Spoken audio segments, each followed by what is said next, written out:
So I walked into the shed today thinking that I was going to do a little bit of like pre-production sound finding for the upcoming recording of songs from my Song a Day session. And then I had a horrifying realization. And that is that I am living in a state of absolute mayhem. What is going on in here? I've obviously got a lot of cleaning that I need to do, but I thought that as I did that cleaning, I would talk to you about some of the things that I think are interesting about being a writing and recording and performing enthusiast, an amateur, rather than a professional. I've always been that person. The person who had a bunch of other things that they were focused on doing and ended up forcing music into tiny crevices in my life where it sought shelter and grew into something. But a funny thing happened, back in high school, I thought that I didn't have enough time to work on my music. Then in college, I honestly had more time. But then in law school, I had a lot less time. Then in a law practice, I had way less time. Then I had kids and had almost no time. It's like my crevices keep getting smaller and smaller.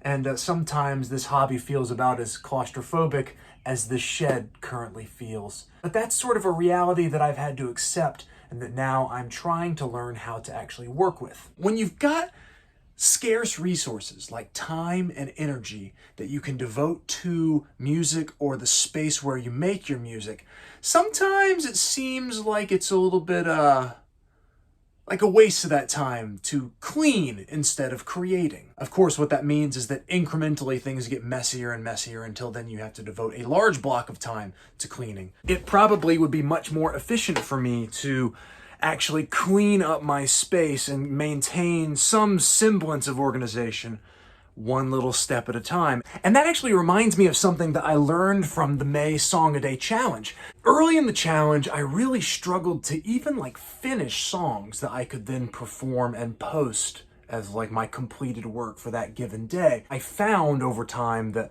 the best way for me to assure that I would complete something was to plant a seed early in the day and then let that slowly blossom and work on it in very, very small increments rather than just sitting down at 8 o'clock and saying, I'm going to bang something out in 2 hours. That, I think, is analogous to the problem I'm now facing in my little recording and performing space. Maybe if I was doing these little incremental bits of work, I would actually feel better and feel like I was actually taking advantage of this space.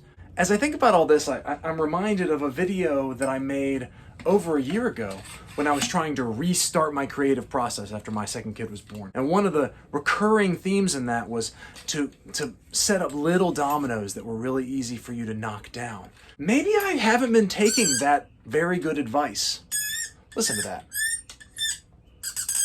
Ugh. Maybe the condition of this space is actually a really big domino that stands between me and accomplishing the things that I want to accomplish. That's a nice thought, but it's gonna take more than little dominoes for me to clean this space. So what have I actually got to do to get to a place where small increments of work for me?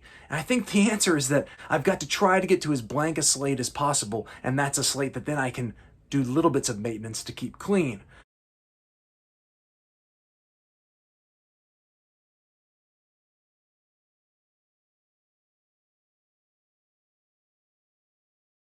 Okay, it should be obvious that I've made some progress. My big accomplishment was making room over there for all of those cases.